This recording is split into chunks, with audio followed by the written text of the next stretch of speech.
આજના પ્રવચનનો વિષય છે the art of becoming a genius. Genius બનવાની એક કળા.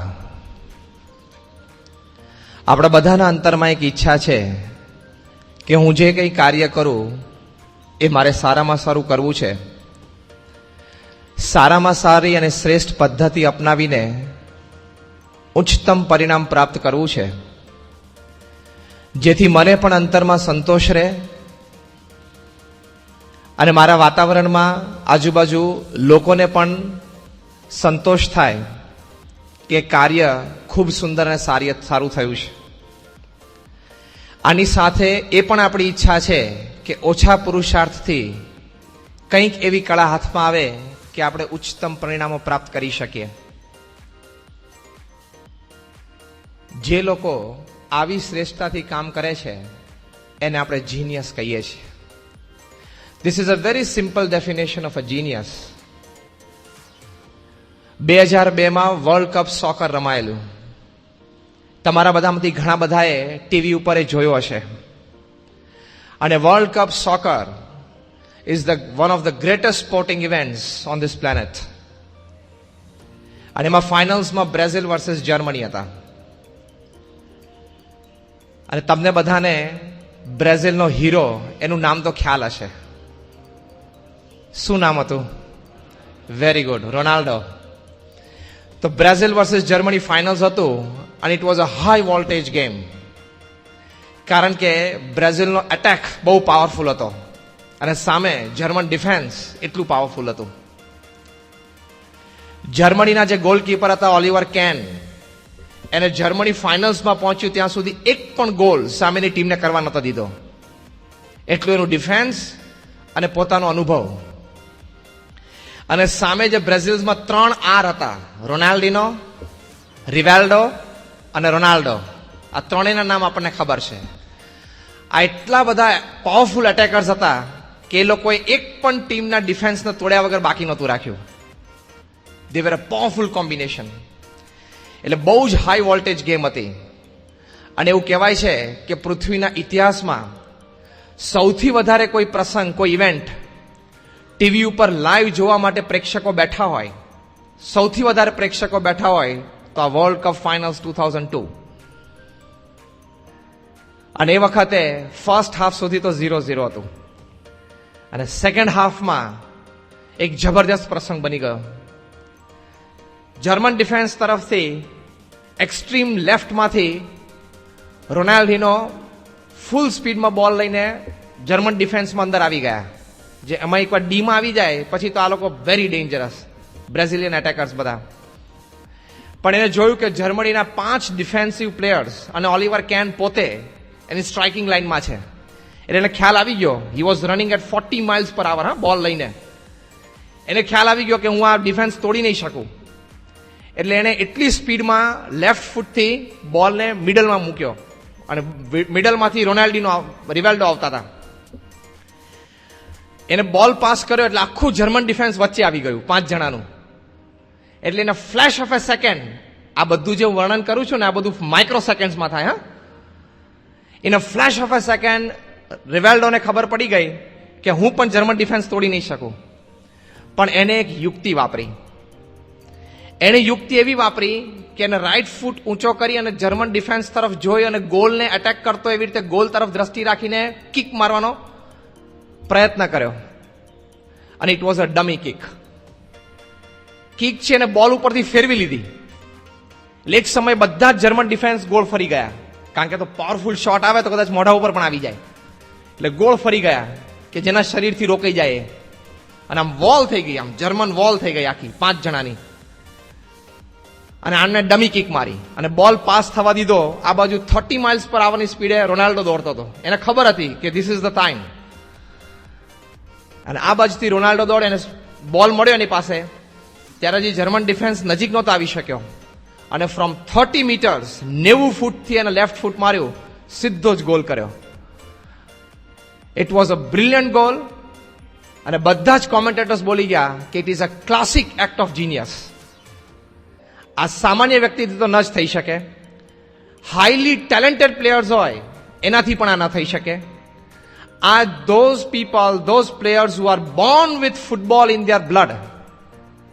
જે લોકો જન્મજાત લોહીમાં ફૂટબોલની ગેમ લઈને જન્મ્યા છે એનાથી જ આ પ્લાનિંગ થઈ શકે. આ સેકન્ડ્સમાં આટલું પ્લાનિંગ એકબીજાને સમજી જવું, અને it is considered to be the goal of the century.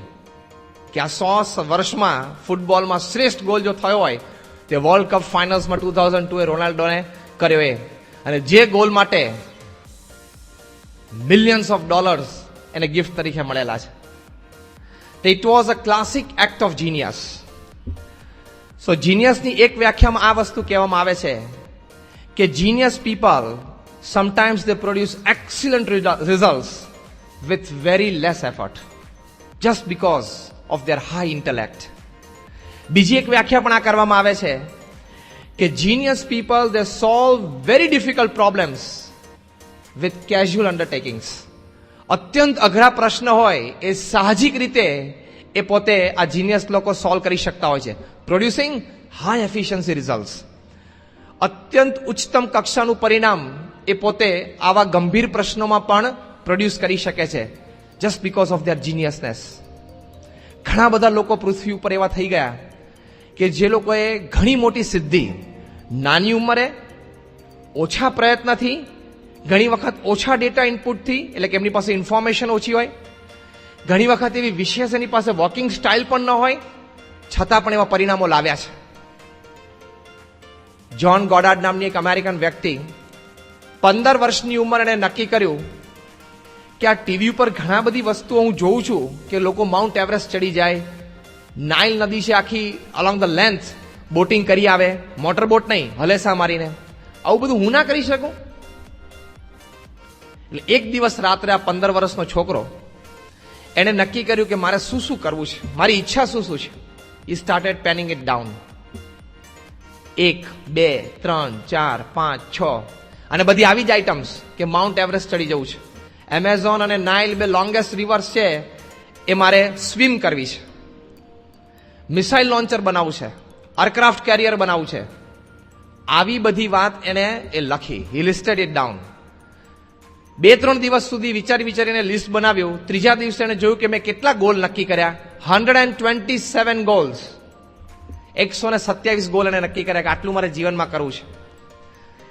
એની માટે એને પ્રયત્ન શરૂ કર્યો, અત્યંત આત્મવિશ્વાસ સાથેનો પ્રયત્ન. By the age of 59 when he sat back to just go over the things કે મેં કેટલા ગોલ સિદ્ધ કર્યા, તો 59 વર્ષની ઉંમરે આ 127 માંથી 106 ગોલ એને પૂરા કરી દીધેલા. બીજો એક પ્રસંગ કહું. સર આઇઝેક ન્યૂટનનું આપણે બધાએ નામ સાંભળ્યું છે, જેને આપણને ગુરુત્વાકર્ષણના નિયમો આપ્યા, લોઝ ઓફ મોશન, ગતિના 3 કાયદા આપણને એમણે આપ્યા. 24 વર્ષની ઉંમરે એમણે આ શોધ કરેલી. અને એરેથમેટિક્સ અને સાયન્સમાં 150 થી વધારે ડિસ્કવરીઝ ને ઇન્વેન્શન્સ એ સર આઇઝેક ન્યૂટનના નામે છે. જે આપણે 12મા ધોરણમાં કેલ્ક્યુલસ ભણ્યા ને, મેથ્સ 2 પેપરમાં 50 માર્કનું જે પૂછાય છે, that calculus is an invention of Newton. જેફરસનની તમને વાત કરું કે જેને અમેરિકાનું કોન્સ્ટિટ્યુશન લખ્યું છે, બંધારણ જેને લખ્યું છે, એક જ અઠવાડિયામાં આખું બંધારણ પૂરું કરી નાખ્યું 33 વર્ષની ઉંમરે. બીજા એક મહાન ફૂટબોલરની વાત કરું, મેરાડોના, જેનું નામ પણ તમે લોકો સાંભળ્યું હશે. 1986માં world cup Olympics, world cup ફાઇનલ્સમાં મેક્સિકોમાં he also scored a beautiful goal. અને એની માટે ઓલ ઓવર વર્લ્ડ જ્યારે બીબીસી વેબસાઇટે બેસ્ટ ફૂટબોલર ઓફ ધ સેન્ચુરીમાં કિંગ પેલે, મેરાડોના બધાને મૂક્યા, ત્યારે હાઈએસ્ટ વોટિંગ મેરાડોના માટે ગયું. So he has been declared as the footballer of the century. એણે જ્યારે આ મેક્સિકોમાં વર્લ્ડ કપ ફાઇનલ્સને આર્જેન્ટિનામાં જીતાડી, ત્યારે એની ઉંમર ફક્ત 23 વર્ષની હતી. ચાર્લ્સ ડિકન્સે ઓલિવર ટ્વિસ્ટ લખી, ત્યારે એની ઉંમર ફક્ત 22 વર્ષની હતી. માઇકલ ગ્રોસ, જર્મનીનો બહુ સારો સ્વિમર, 1984માં 17 વર્ષની ઉંમરે એણે 7 ગોલ્ડ મેડલ લીધા. બ્યોર્ન બોર્ગનું નામ સાંભળ્યું હશે. 1976 થી 1981 સુધી ટેનિસ જગતમાં રાજાની જેમ એને ટાઇટલ્સ જીત્યા છે. પણ એક વિશેષતા એવી છે કે તમને ખબર છે ટેનિસમાં 4 ગ્રેન્ડ સ્લેમ્સ રમાય. First is the Australian open, જે હમણાં પૂરી થઈ. હવે આવશે હમણાં મે અને જૂનમાં ધ ફ્રેન્ચ ઓપન, પછી વિમ્બલ્ડન આવશે અને પછી સપ્ટેમ્બરમાં યુએસ ઓપન આવશે. આ 4 ઓપન ટુર્નામેન્ટ્સ છે એ ગ્રેન્ડ સ્લેમ્સ કહેવાય છે. બાકી બીજી બધી ટુર્નામેન્ટ્સ તો ઘણી રમાતી હોય. હવે દરેક પ્લેયર છે ને પર્ટિક્યુલર કોર્ટથી ટેવાયેલો હોય અને પર્ટિક્યુલર કોર્ટ્સ ઉપર જ સારું દેખાવ કરી શકે. ફોર એક્ઝામ્પલ, જે ફ્રેન્ચ ઓપન રમાય છે એ રેડ ક્લે કોર્ટ ઉપર રમાય છે અને એના એક જ અઠવાડિયા પછી વિમ્બલ્ડન રમાય એ ગ્રાસ કોર્ટ્સ ઉપર રમાય. એટલે it's a very fast game. ફ્રાન્સમાં જે ક્લે કોર્ટ ઉપર રમાય, રેડ ક્લે કોર્ટ ઉપર, it's a baseball, it's a base line game. એટલે તમે સર્વ કરો અને બેઝ લાઇન ઉપર ઉભો રહેવાનું અને લોંગ શોટ્સ બધા ચાલે. અને વિમ્બલ્ડન જે રમાય છે it's a grass court game, એટલે સર્વ એન્ડ વોલી ગેમ. એટલે સર્વ કરીને તમે સીધા નેટ પાસે દોડી જાઓ એટલે વોલીસ તમે આપી શકો પાછી. એટલે આખી બે ગેમની કહેવાય બંને ટેનિસ, પણ રમત બંને જુદી છે. ઘણા પ્લેયર્સ આમાં એક્સપર્ટ હોય, ઘણા આમાં જ એક્સપર્ટ હોય. ફોર એક્ઝામ્પલ, બોરિસ બેકર 3 થી 4 વખત વિમ્બલ્ડન જીત્યા, પણ એક પણ વખત ફ્રેન્ચ ઓપન ના જીતી શક્યા. ઇવાન લેન્ડલ હતા, એ 6 ફ્રેન્ચ ઓપન જીત્યા, એક પણ વિમ્બલ્ડન ના જીતી શક્યા. કારણ કે આ રમત આખી જુદી થઈ જાય. Bjorn Borg is the only player in the history of tennis કે જેણે બંને ચેમ્પિયનશિપ્સ 5-5 વખત જીતી છે, અને એ પણ સળંગ. 1976 થી 1981 સુધી ફ્રેન્ચ ઓપન જીતે અને અઠવાડિયા પછી વિમ્બલ્ડન શરૂ થઈ જાય. એ પોતે પોતાની ગેમમાં એટલો ચેન્જ તરત લાવી શકે. આ બહુ જ અઘરું છે. આ કેવું અઘરું થયું ખબર છે? કે તમે તમારું ફર્સ્ટ પેપર જમણા હાથથી લખો અને બીજું પેપર ડાબા હાથથી લખી બતાવો. એટલી અઘરી આ વાત થઈ.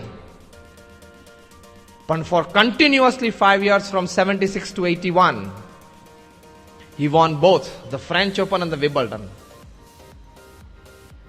આ ઘણા બધા પ્રસંગો આપણે જોઈએ ત્યારે આપણને એમ લાગે કે વેર ધીસ પીપલ બોર્ન ગ્રેટ? આ લોકો શું જન્મજાત મહાન હતા? જન્મજાત જીનિયસ છે? પ્રમુખ સ્વામી મહારાજે 500 થી પણ વધારે મંદિરો દેશ પરદેશમાં બાંધ્યા. ગિનિસ બુક ઓફ વર્લ્ડ રેકોર્ડ્સે એમને master builder of the 20th સેન્ચુરીનું બિરુદ આપ્યું. અને હમણાં one of the most influential personalities in the world, top 20 માં પ્રમુખ સ્વામી મહારાજનું નામ લીધું. ઘણી વખત એમ થાય કે all this great achievers, were they born great? અને બૌદ્ધ આપણા મનમાં એમ જ વિચારધારા પ્રવર્તે છે કે આ જીનિયસ છે એ લોકો જન્મજાત મહાન હોય છે. એ લોકો જન્મથી જ એમની પાસે એવી કોઈક આવડત, કદાચ ભગવાનની કૃપા, કદાચ એનું ભાગ્ય, કદાચ એની એવી કોઈ ટેલેન્ટ, એવી કોઈ વિશેષ શક્તિ જે આમ આદમી પાસે નથી, એવી કોઈક છે. એટલે આ લોકો આવી મહાન સિદ્ધિ પોતાના જીવનમાં મેળવી શક્યા. આપણા મનમાં એ વિચારધારા છે અને ઘણા વધતા ઓછા અંશે એ વિચારધારા ખોટી પણ નથી. Many geniuses are born great. પણ સામે એ પણ વસ્તુ આપણને જોવા મળે છે કે ઘણી બધી વ્યક્તિઓ જીવન આ દુનિયામાં એવી થઈ છે કે જેમણે સતત પુરુષાર્થથી, પૂર્ણ આત્મવિશ્વાસથી, નૈતિકતા અને સચ્ચાઈમાં પ્રતીતિ રાખીને, ભગવાનના અસ્તિત્વથી માંડીને ભગવાન કરતા હરતા છે અને આપણે પ્રાર્થના કરવી જોઈએ એવો વિશ્વાસ ધારીને, બહુ ઓછી આવડતથી, કદાચ બહુ ઓછી બુદ્ધિમત્તાથી બહુ જ મોટું પરિણામ લાવી શક્યા છે. જીનિયસની હરોળમાં ઉભા રહી શકે એવું આ લોકોએ કાર્ય કર્યું છે. એટલે અભિપ્રાય તો અત્યારે બંને પ્રવર્તે છે. ડ્રાયડન નામની એક વ્યક્તિ લખે છે કે geniuses must be born, they are not created. કે જીનિયસ લોકો છે એ જન્મજાત જ હોય છે, એનું સર્જન નથી થઈ શકતું. જ્યારે જનરલ માર્ક ક્લાર્ક એમ લખે છે કે contrary to the old saying that geniuses must be born, the art of becoming genius can be taught and can be mastered. કે જીનિયસ બનવાની જે કળા છે એ શીખી પણ શકાય છે, શીખવાડી પણ શકાય છે અને એ કળા ઉપર માસ્ટરી પણ મેળવી શકાય છે. જીનિયસની એક ડેફિનેશન એ પણ કરવામાં આવી છે કે doing something which is very difficult for an ordinary person to do is talent. Talent એટલે શું? આવડત એટલે શું? કે સામાન્ય વ્યક્તિને જે કરવું એકદમ કઠણ પડે એ સાહજિક રીતે કરી શકે, talent. But Doing things which is impossible for talent is genius.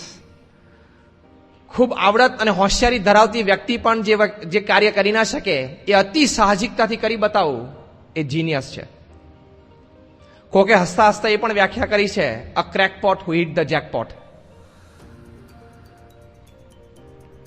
President Kennedy ઘણી વખત કહેતા કે genius lies in the exercise of vital powers along the lines of excellence in a life affording them scope. એનો મતલબ શું થયો કે વ્યક્તિ એના જીવનમાં એ પદ પ્રાપ્ત કરી શકે છે, એ કક્ષાએ જઈ શકે છે. ઉચ્ચતમ પરિણામ કોઈ પણ નાના કાર્યથી માંડીને જીવનના કોઈ પણ અગત્યના મોટા કાર્યમાં એ લાવી શકે છે. It is એક્સરસાઇઝિંગ your vital powers. બહુ સરસ શબ્દ કેનેડીએ વાપર્યો છે કે તમારામાં જે સુષુપ્ત શક્તિ છે, the latent energies that you have, એને સર્વોત્તમ કક્ષાનું પરિણામ લાવવા માટે એનો પૂર્ણ ઉપયોગ કરવો, along the lines of excellence. અને પછીનું વાક્ય પણ અગત્યનું એમણે લખ્યું છે, in a life affording them scope. એક એવું જીવનનું ઘડતર થવું જોઈએ કે જેમાં આપણા જીવનની સુષુપ્ત શક્તિઓને પ્રદર્શિત થવાની એક તક મળે. An opportunity is created. એટલે આ બધી જ વ્યાખ્યાઓ પરથી, ઘણા બધા મહાનુભાવોના અનુભવો પરથી, અને આજે આપણે આગળ પ્રસંગો સાંભળ્યા એ મહાનુભાવોના જીવન પ્રસંગો ઉપરથી આપણે એક વાત ચોક્કસ નિર્ધાર કરી શકીએ કે all of us sitting here, અહીંયા જે આપણે બધા જ બેઠા છીએ એ બધા જ આપણે જીનિયસ બની શકીએ છીએ જે ક્ષેત્રમાં હોઈએ. અત્યારે આપણે અભ્યાસ કરીએ છીએ તો સારામાં સારું પરિણામ ઓછી મહેનતથી લાવી શકીએ છીએ. ભવિષ્યમાં આપણે કોઈ સારી જોબ કરશું, સારો બિઝનેસ કરશું, એમાં પણ દરેક રીતે સારું પરિણામ, from management to administration to profits, એ બધામાં સારામાં સારું પરિણામ આપણે બધા જ લાવી શકીએ છીએ. We all can be genius. કારણ કે કેનેડીએ જે વાત કરીએ વાઇટલ પાવર્સ આપણા બધામાં છે. We all have that latent energy. એને પ્રોડ્યુસ કરવી, એને વ્યક્ત થવાની એક તક આપવી, અને એ જ્યારે પ્રદર્શિત થાય ત્યારે એમાંથી ઉત્તમ પરિણામો મેળવવા, એ વિચાર આપણે હોવો જોઈએ. એટલે જીનિયસીસ આર નોટ ઓલવેઝ બોર્ન. હવે આ વાક્ય યાદ રાખજો, અગત્યની વાત આ છે કે geniuses are not always born. એ કાયમ જન્મજાત નથી હોતા. But the art of becoming a genius can be taught, can be learn and can be mastered. એ થઈ શકે છે, પણ એની માટે અમુક ચોક્કસ ક્વોલિટીઝ જોઈએ, ચોક્કસ સદગુણો એ આપણા જીવનમાં આપણે કેળવવા જોઈએ. હોય છે તો ખરા, પણ આપણે જે વાત કરી કે એને પ્રદર્શિત થવાની એક તક આપવી જોઈએ. It must be given a scope.